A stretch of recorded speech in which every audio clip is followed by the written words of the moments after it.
Family, what it do? It's your girl Toot, and I am back, Jack. Shout out to the squad, man. I love y'all. Drip said I love you from the bottom of my heart. Thank you guys for coming back and tuning in. Now listen, I know a lot of you guys have probably already seen this video, but I don't give a fuck. You know, we finna watch it again. Yeah, it is. I want to see what the hell. I can already tell this nigga got a mask on, and I'm not understanding this. Now we need to get over this. We need to start writing some petitions because this nigga's face don't need to be covered. Now I ain't gonna yell a lot, but I might occasionally just look off, and you know what I mean. Straight up. Well, let's get it. Let's get it. Let's get it.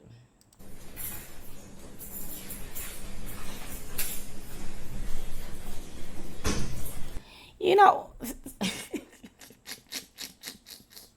sorry, it ain't even been 10 seconds. Nah, but look, why he always coming into court like he got a ailment? Bro, ain't nothing wrong with you. Wasn't nothing wrong with you when you was humping. Yo, see, he already about to take me there. Let me go get me a water.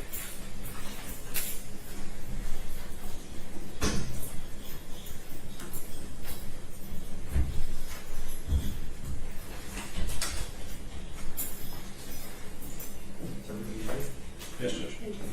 All right, good morning, everyone. We're calling cases 24-002-236, 24-006-232, 25-000-218, and lastly 25-000-241. These are all in the matters of People versus Jarvis Butts. I apologize, I believe I missed one. There's also file 25-00447. Shut your neck up, nigga. Time of appearances, let's start with the prosecutor. Good morning, Your Honor. Tina Ripley on behalf of the people, P83688. And good morning, Your Honor. Matthew Makepeace also on behalf of the people, P82796. Defense. Good morning, Your Honor. People Defender Service by Cheryl Quick. Nigga head went down when he was fucking with them kids. Together with co-counsel Ken Riggins and Lauren Butler. Good morning, Your Honor. Good morning to your staff. Neighborhood Defender Services by Ken Riggins, P82125 on behalf of Mr. Jarvis Butts. Good morning, Your Honor. Lauren Butler, P88126, also from Neighborhood Defender Service on behalf of Mr. Butts. Thank you. Mr. Butts is also joining us in court. Mr. Butts, your name, please. Jarvis Butts. All right, thank you. You can all have a seat. All right, attorneys, thank you for your patience this morning. We did have a relatively short chambers conversation about these cases this morning. And just to briefly summarize defense, you intend to raise an issue with regard to some outstanding discovery on the case ending in 218, which has the homicide charge. Is that accurate? That's correct, Judge. All right. It's also my understanding that there are two motions to quash filed today. And the parties and the people submitted a written response to those motions to quash. I've had an opportunity to review them. Parties are This ready nigga to make my ass itch so bad, y'all. We are, Your Honor. Okay. Very good. All right. Look let's at start with the file that Mr. Butts is here to be arraigned on, that being the file ending in 4478. How does he wish to proceed for arraignment purposes? Yeah. Mr. Butts would waive the formal reading of the information. He stands mute. We ask the court to enter a plea of not guilty in his. Bro, it ain't nothing on the floor. This man ain't lifted his head up yet. And see, that's the type of stuff that make me mad with criminals. You feel me? You had your head lifted up very high when you was sending them texts and carrying on. Now you want to be all in the courtroom looking like you lay tile. Like you trying to figure out how the tile look. Thank you. A plea of not guilty will be entered on his behalf. Counsel, was the examination held in that matter? It was. All right. We're going to get that transcript ordered. And with that... Ooh, Nikayla, I'm cussing in my brain so bad. I'm trying so hard. Ooh. you want to move right into the respective motions to quash, or did you want to address the discovery issue? I think we can go ahead and do the motions, and then we can discuss the discovery at the end. Okay. Very good. All right. Who's going to take the lead from the defense? Your Honor. Very good. Your motion. Your Honor, thank you. So, Your Honor, I did file a motion to quash relating to case ending in 6232. For the sake of privacy, I won't mention the complaining witness's name. But, Your Honor, there was a preliminary examination held in this matter. There was one witness called. The complaining witness was the only witness called. She testified that at the time of the incident, she was 4 years old. At the time of the hearing, she was 13. So there had been a substantial passage of time. Your Honor, her testimony was she was home with Mr. Butts and Mr. Butts' girlfriend. At some point, the girlfriend left the bedroom. Mr. Butts was in the bedroom. She was on the couch. Mr. Butts summoned her to the bedroom, at which point she was ordered to take off her clothes. Her testimony was she took off all her clothes except her underwear. She took off her clothes, then Mr. Butts touched her. I believe the order of touching her was he touched the top of her thigh, then he touched under her breast, and then she said, At 4 years old, he's a sick, sorry sack of ooh. And see, the thing about it is, they let him wear this mask. Unmasking. You know what I mean?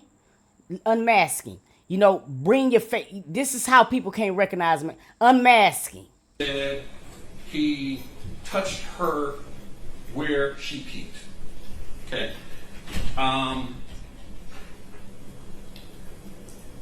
That was the sole testimony of this witness. At the end of the proofs, prosecution moved to bind over on an original count of criminal sexual conduct in the second degree and added a count of criminal sexual conduct in the first degree because of the statement of because of the statement of the complaining witness. Your Honor, we believe that is an abuse of discretion.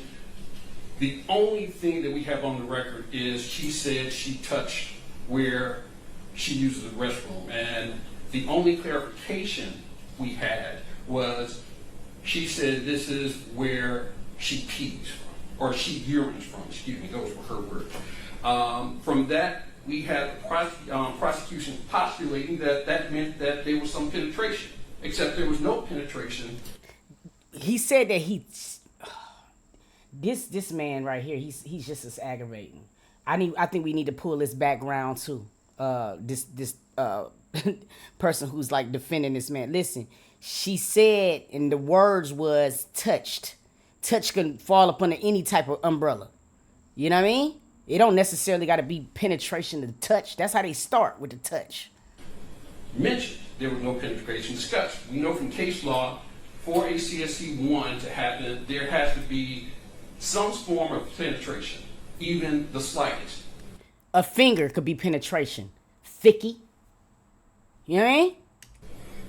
Case law also tells us if she testified that he were to force her underwear inside of her, that would be sufficient for penetration. Yeah, we don't have any of that. We never have conversation, or we never have any testimony about her panties being pulled aside. We never have any testimony about her panties being forced in her. We never have any testimony about anyone penetrating her. Now, that is given the fact that she was 4 years old at the time this happened, granted. But at the time of the hearing, she was 13. Surely she could testify. I believe she was asked on direct that she remembered the events, and she said she remembered the events. None of that was testified. I think to say that there was sufficient evidence on the record that says that there was a penetration for the purpose of the CS1 is an abuse of discretion, and we believe that should be dismissed. Thank you. And counsel, your respective motions, they're similar in nature in that you're arguing the issue of whether or not there's sufficient evidence on the issue of penetration on both your motions of quash, correct? Correct. Okay. Do you want to, why don't we have him argue his, on the second matter, and then we'll hear one response from the people if you're okay with that? That's fine. Okay. Okay, so this is then with regard to the case ending in 24101, and, sorry.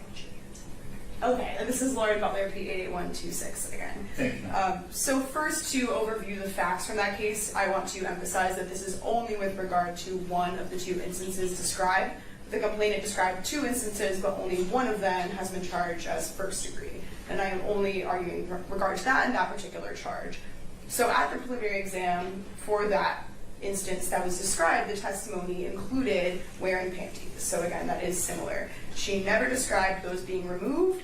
She did not describe any instances of penetration and only described light touching while wearing panties. The prosecution had the burden at the exam of establishing evidence of every element, and that included penetration. And again, the case law is clear on this. You know, I understand that you know, prosecutors and defense attorneys got to do their job.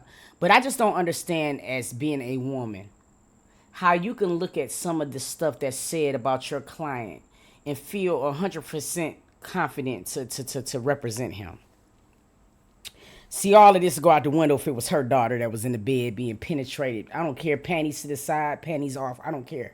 You feel what I mean? It's very sickening to me. It ain't enough money in the world that they could have paid me. In particular, the case I cited in my motion, People v. McNeese, while that is unpublished, it is particularly relevant because it highlights this distinction where it needs to be more than just, it uses very similar language to that use of the exam here, with this emphasis on touching the vagina, rubbing the vagina. That's not enough for penetration. And there was even a specified testimony about under the underwear and over, and yet even with that fact, the court still held that this was not penetration. And that's similar to what we have here, this description of some degree of touching in that area, but that alone is not penetration. It also relies on published case law, People v. Payne, rubbing one hand, where it concludes that rubbing one hand over another vaginal area does not qualify as penetration. And I'd also like to address the response from the prosecution to this motion, because the argument they're making was not reflected in the preliminary exam testimony. Specifically, there was no testimony.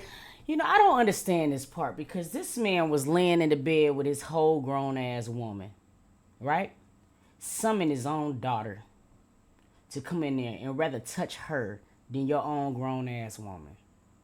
That let me know right now, it was so many Naziahs before Naziah, to where I just almost would feel like they need to go do a background to everybody. Because let me tell you something, in my heart of hearts, I don't think Naziah was the only one that's missing from this fool. I swear. You feel what I mean? They need to do a full spectrum background check on everybody who he was near. I wouldn't trust nothing, dog. Inside the vagina. So while they're now arguing that that is possible, it's not the testimony we heard. We didn't hear this contrasting of the labia and the vagina. And this diagram that is now referenced in the motion was not used at the exam. So in conclusion, the prosecution did not meet the probable cause standard for first-degree criminal sexual conduct because there was no evidence of penetration, and bind over was not proper, specifically as to that charge. Thank you. All right, who's going to take the lead from the people? That's you, Judge. All right, very good. So I'll start with the first argument made by Mr. Riggins, the complaining witness there, reference her by initials PB. She testified specifically that he touched my private part where I use the bathroom with. When asked what comes out, she stated urine. I then asked, tell me about what part of him touches you there. She states his hand. And what does he do? What does his hand do when he touches you there? He states he rubs my private part with his hands. I then clarified, is this on the top part of that? And she interjected, said the bottom. Yeah, the bottom, we already know it is at the bottom. You feel me? Listen, penetration could be a finger. Let me tell you something, bro. I don't understand why it's first degree, second degree, and third degrees. The degree is you got a child that's 4 years old, and the last thing she should be worried about is a father touching her. So I feel like that should be even worse. You know, I feel like the crime should be worse even with attempted.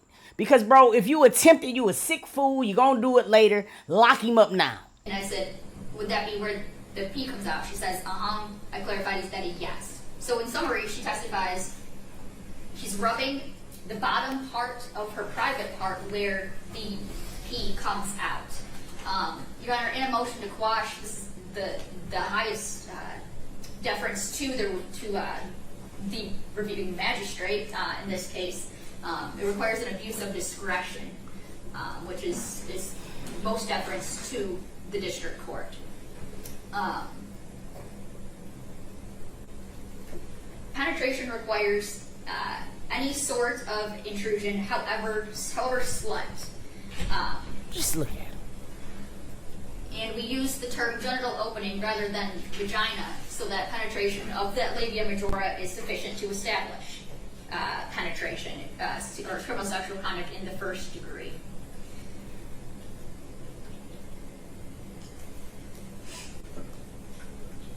Here, the complaining witness testified that the defendant rubbed her on her bottom part where the pee comes out.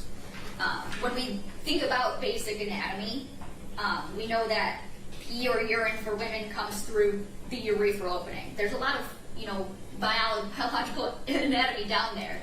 That boy got the mask up to his lower lid.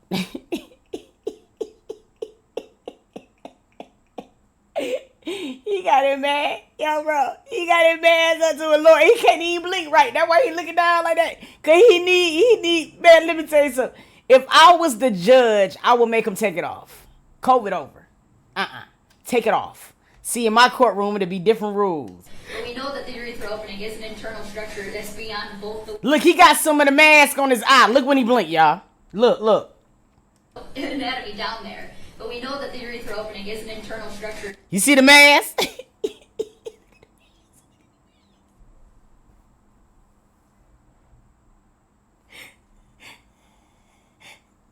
That nigga mask all the way up to that nigga pupils. That's beyond both the labia majora and the labia minora. So when this complaining witness testifies that Fade that. I the wanna bottom just, part, you don't even where the pee understand. comes out, she's referring to an internal structure, thereby penetration. The examining magistrate also found that, and said in her ruling, that for a woman to urinate, it's not on the outside of her. And said in her ruling that for a woman to urinate, We see you peeking over in the corner. That's exactly how he was looking to see who was coming up the stairs. Look at him. Look at him. Oh. it's not on the outside of her labia. That's an internal. That would be beyond that. And so she found that it was a question of fact. I don't believe that there's any abuse of discretion by that. I believe that there's satisfactory testimony, at least to a probable cause standard, for that count. Look at him. And do you want me to go on to the next one? Please. Okay. In the second case, extremely similar. This one is 89. specifically, this complaining witness starts off by saying, you know how somebody would play with you in your sleep, like you would feel them in your ear, like this or something. We don't have what she was demonstrating, but she's playing with her ear. He was doing that to my vagina when I woke up, and I was crying. I stated, all right, when you wake up to feeling something? She said, yes. I asked, where do you feel something at? She says, at my vagina. And I said, what do you feel at your vagina? She said, I feel like somebody's playing with me. Like, I don't know, like somebody's trying to touch you but not wake you up while he's touching you. And I said, what part of him is touching you? She said, he's using his hands. She later confronted the defendant about it. He's asked her why I was acting so weird towards him. She said, you don't remember what you did to me? The defendant, looked me dead in the face and said, I don't remember doing that, but if I did do it, then I'm sorry. Again, the reviewing standard is abuse of discretion. And here, similarly, she testified that she felt the defendant at her vagina, that she felt the defendant playing with her, using his hands at her vagina. It's more than just mere contact, mere brushing against a vagina, or just merely touching on top of it. It's an intentional act at her vagina. This just breaks my heart because of the long list of women that he has traumatically affected. And I don't think people really understand that shit, you know what I'm saying, or whatever. The number of people that he just affected. Kids that has to grow up into adulthood to understand and process what happened to them. And that's a damn shame. And it's also like a spectacle. Here's my thing, all right? Even if Shannon was delusional, right? Which we all know that she is. There's no way that I can listen to all of this different type of testimony, right? And still hold this man's secrets. Now, he don't got a haircut. Well, she ain't gonna be able to do it now anyway. Hopefully she in there too. And I double dog there for somebody to have her hair done. I expect for all of these folks to come out here looking like porcupines. You dig what I mean? Because I just don't understand it. And as being a woman, I would never understand that part with all of them. You know what I'm saying? Annette, Marquita, Shannon, all of them. You know what I'm saying? Y'all are all guilty. All of y'all are guilty. And I can't wait to all y'all catch the wrath that you deserve. Stating she felt the defendant's hand at her vagina, she's testifying to penetration. She did not state that she felt his hand on or over her vagina, but rather at her vagina. Again, we look at basic anatomy, Judge. The vaginal opening is beyond beyond or inside both the labia majora and the labia minora. And so because sexual penetration is defined as the labia majora and beyond, the vaginal opening is beyond both the labia majora and minora. And so by stating that she felt the defendant's hands at her vagina playing with her, she testified to penetration. And I believe that there is satisfactory testimony on the record to satisfy that to the probable cause standard, which is, again, probable cause standard is the lowest standard, and abuse of discretion is the highest deference to. Passionate girl, absolutely. Absolutely. I believe Absolutely. that they both create questions of fact. Thank you. Your defense, wish to respond? But that just goes to show you, though, how terrible it is sometimes. And I mean, not just girl childs, but talking about, in this sense, how terrible it is being a girl child. We have to go through stipulations before we can even, you know what I'm saying, but, you know, get any type of justice. At 4 years old, point blank, this shit had not occurred. The fact that we got to sit in a courtroom to decipher what they deem as being first degree, second degree, and third degree is beyond me right now. Your Honor, in all seriousness, we're giving far more biology of the human anatomy than we ever put on the record at the preliminary examination. All we had at the preliminary examination they were touched at the area. We have young ladies who, although at the time this happened, may have been too young to describe the actual part.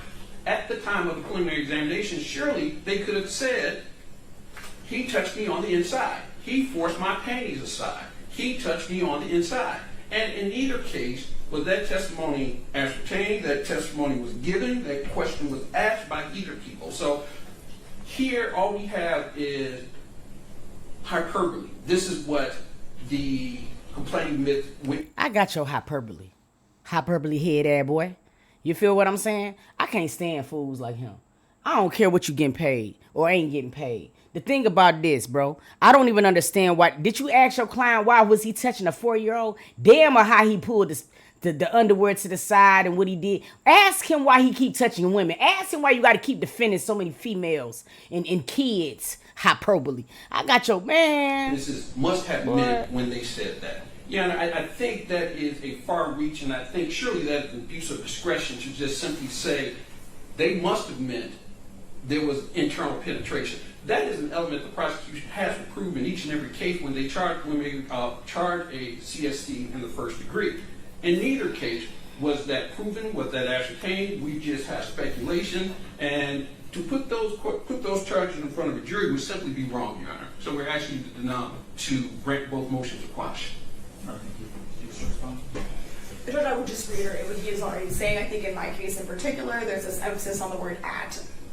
There's just no, it's not realistic to say that that's what at means. This comparison between at and over is really not what plain meaning tells us about the word at. At is very different from inside, all of what Mr. Riggins really just emphasized. So again, I would object that this should be dismissed today. All right, thank you. All right, well, on a motion to quash, and there's 2 motions to quash that have been filed by defendants. The court has to review the record for an abuse of discretion, which has already been pointed out. The abuse of discretion standard is a high burden. And defense here, through their written and oral arguments today, have challenged the sufficiency of the evidence presented on the bind-over of the respective counts of criminal sexual conduct in the first degree regarding the issue of penetration. So the court has had an opportunity to listen to the respective arguments from the attorneys here today. I've also had an opportunity to review the lower court record, and namely the transcripts. And of course, the prosecution at the preliminary examination has the burden to show competent evidence that probable cause exists on each of the elements of the charged offenses. So here, looking at pertinent portions of the transcript, and I'll start with the case where PB is the alleged complainant. There's a few pertinent portions of that examination transcript, starting on page 58. And it notes, line 20, her answer to a question, he touched my private part where I used the bathroom. Question, okay, and when you use the bathroom, what comes out? Answer, urine. Question, urine, okay, tell me about what part of him touches you there. Answer, his hand. Question, on the following page, okay, what does his hand do when he touches you there? Answer, he rubs my private part with his hands. Question, okay, was this, so when he's rubbing your private part with his hands, is this on the top part? Answer, the bottom. Question, the bottom part, okay? Answer, yes. Question, okay, and is that would be where the pee comes out? Answer, yes. So what the fuck? Bro, what else could that mean? It's making me so mad that the law, like the law be so damn just wrong. Like we need to get some new structure with our laws because this is pissing me off so bad. With regard to the file where the alleged complainant is AD, I'm directing the attorney's attention to the pertinent portion of the testimony on this issue of penetration, page 83, line 14. This would be multiple paragraphs into her respective answer, reading, and you know how you, like how somebody would play with you in your sleep, like you would feel them. And I think the pertinent part of this answer that's relevant to this determination is the next three words. And again, it's like you would feel them, quote, in your ear, like this or something. He was doing that to my vagina when I woke up and I was crying. Moving to the next page, page 84. You have to ask yourself, why else would a 4-year-old cry unless it was discomfort? You feel me? Like, everybody, let's use our thinking caps and what Milk Doug say, hypo, whatever hey, shut up. Question, okay, where were you sleeping? Answer, I was sleeping in the bed with him. Question, you were sleeping in the bed with your dad? Answer, yes. Moving to page 85, line 8. With your dad.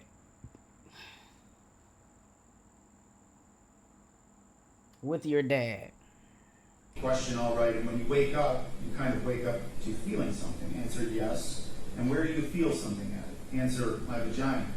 Question, what is it that you feel at your vagina?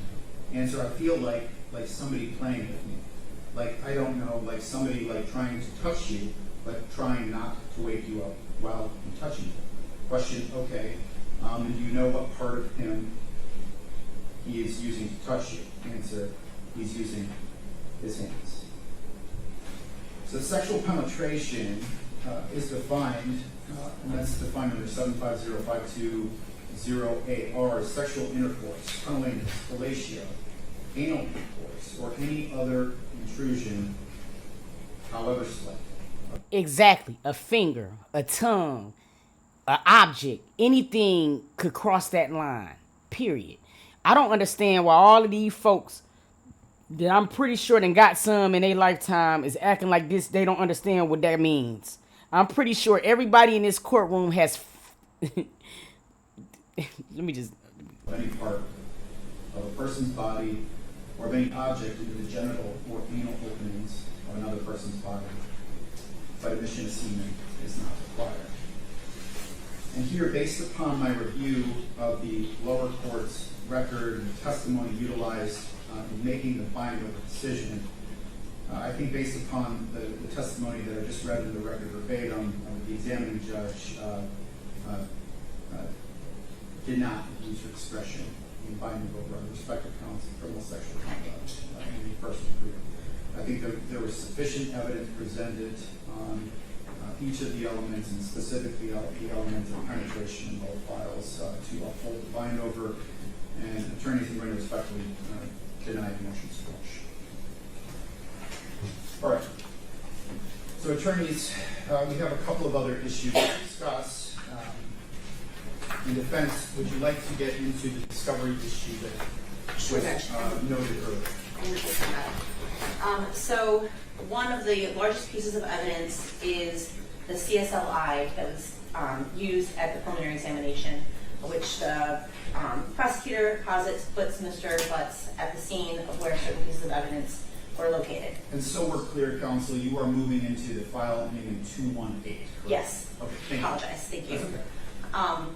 Back on February the 6th, Mr. Riggins reached out to the people and alerted them that our expert to review what we needed was the Cellbrite UFED, basically the underlying data that is pulled, not the report that is generated from Cellbrite. What was the date that was put on notice? February 6th. February 6th. Okay, Yes. so just about 6 months ago? Correct. Okay. And then we received a response back on the 14th from people saying that they would work on it and get back to us. We received another response on the 28th that they were looking for the files, essentially discussing that it's a huge amount of data that has to be transferred. And then we followed up, it was sometime later. And the next response I have is from May 28th, that there would be follow-up with the right person at DPD.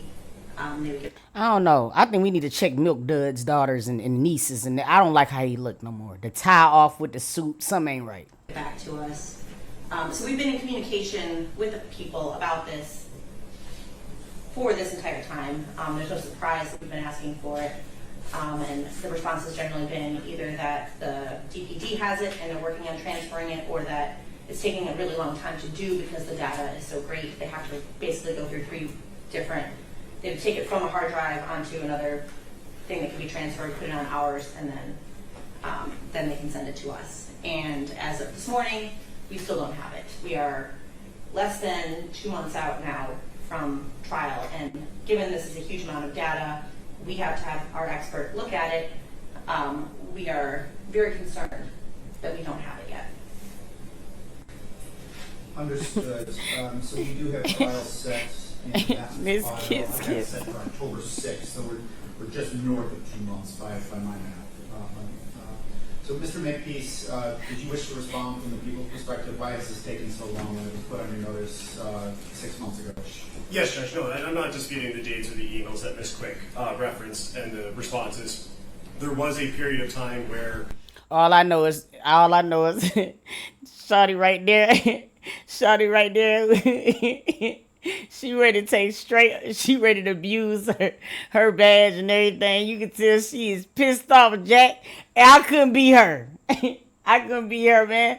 That man done got off messing with me because the way that I wouldn't have bit the back of his neck, bro. Like, straight up, you can tell she mad as all know what she trying so hard to keep it together. those that Ms. Quick referenced and the responses, there was a period of time where we had kind of, because it is an unusual request for the underlying file. They do, for the record, are in receipt of the cell phone forensic extraction reports that are generated, which are the files that are usually turned over. Those are UFDR files. This is the underlying file that comes with that or is generated and then put into a report. They have requested that on the dates and times. There was a period of time where I had to communicate with the OIC as well as the cell phone expert at DPD to figure out exactly what they were asking for. That did take some time, and then there was a period of time where I requested from the defense a hard drive that they provided to us for these to be uploaded onto. That hard drive, and I don't have the exact date in front of me, was turned over by Mr. Riggins to me. I transported that hard drive to the Detroit Police Department and provided that to the officer in charge of the case, as well as with the understanding that she and the cell phone expert would get together and get this uploaded. That's where I think the biggest delay comes from, is that there was a little bit of a miscommunication to them, between them, on our side of it, which is that one said it was done, one said that the other person did it, and nobody actually ended up doing it. When I went back to pick it up, it wasn't done. At that time, I brought the hard drive back to DPD and said, this needs to be done as quickly as possible. That was within the last month or so. The actual process for them to upload these or get the files onto the hard drive is to take it from a Blu-ray disc or a DVD onto a computer and then onto the hard drive itself. That does take some time, given that there are, I think, 15 or so phone dumps that they've requested these files for, and the amount of information is large. As of this morning, I spoke with the cell phone expert who is in the process of doing this. He states that it will be done middle of this week, Wednesday. And at which point I will myself go to DPD, gather the hard drive, and provide it directly to Mr. Riggins or Ms. Quick or Ms. Butler. Okay, so you believe you will have it to them by the 6th? Yes. Okay. Which is exactly 2 months out from our trial date. All right, why don't we schedule an additional pretrial date for all files and bring it in to hash out any potential trial issues and things of that nature. Also noting the people did file a notice of other acts. Which files which files did you file? Judge, I filed that on all of the cases except for the newest one, because that one wasn't in the system yet. So yes, there should have been 4. You know, that's what I'm saying. Detroit Police Department, let me tell you, you had one job to do. It wasn't like you had to dump video because you started 30 days late. The reason I don't understand, it's almost been, look, in what is this? Come next January, that'll be 2024. It'll be 22, almost 2 years, and we still ain't got all these damn phone records. What is y'all doing? Because y'all ain't doing no Detroit work. You feel what I'm saying? Y'all ain't doing nothing. And I don't understand why we ain't got all this by now. We should have all of this. What is y'all doing? What is y'all doing? Filed as of last week. Okay. And we do intend to file an objection. Yes, Your Honor. Give them to me. I'll dump them. Very good. So why don't we schedule a date to hear that? Are you anticipating filing the notice on the case officers are waiting on today? Yes. Yes. Okay. All right. Defense, how much time do you want to respond? 2 weeks. Okay. I apologize. Mr. Riggins is out of the office for one of those next 2 weeks. So we could get 3.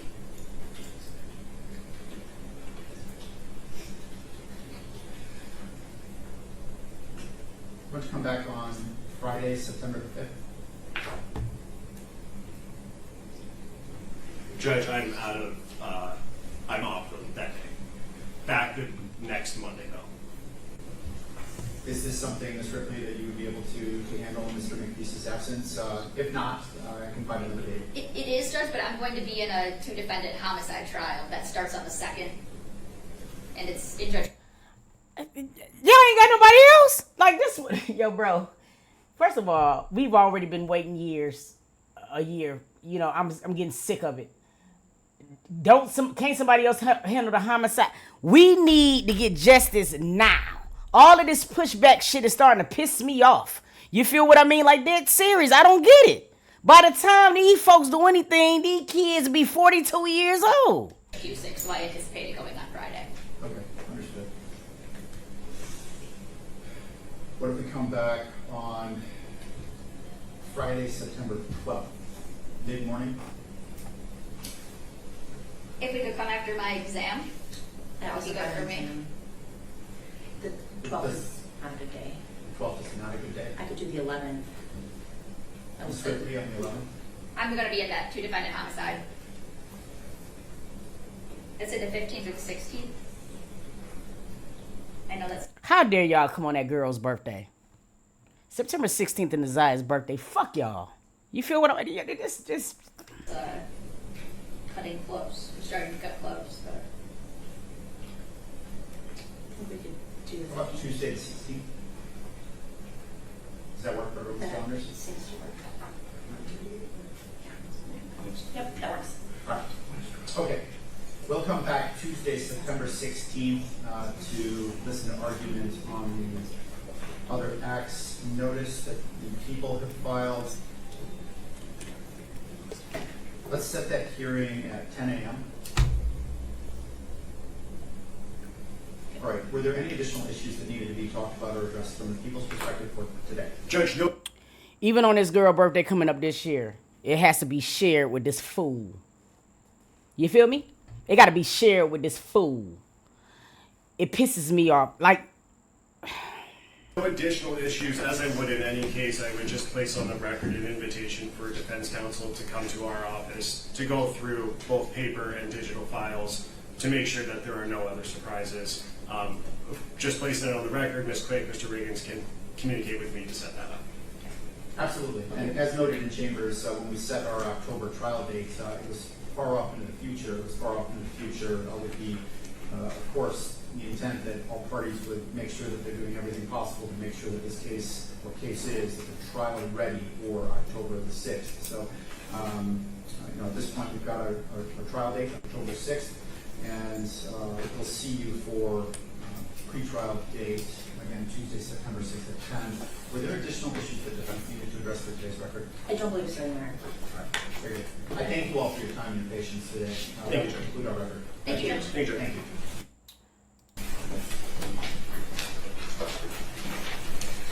Look how quick he want to teleport out the courtroom. Look how quick he get up.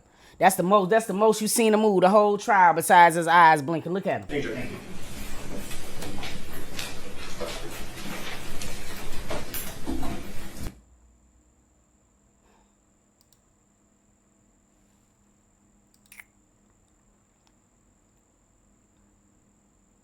You know, it's sickening to me.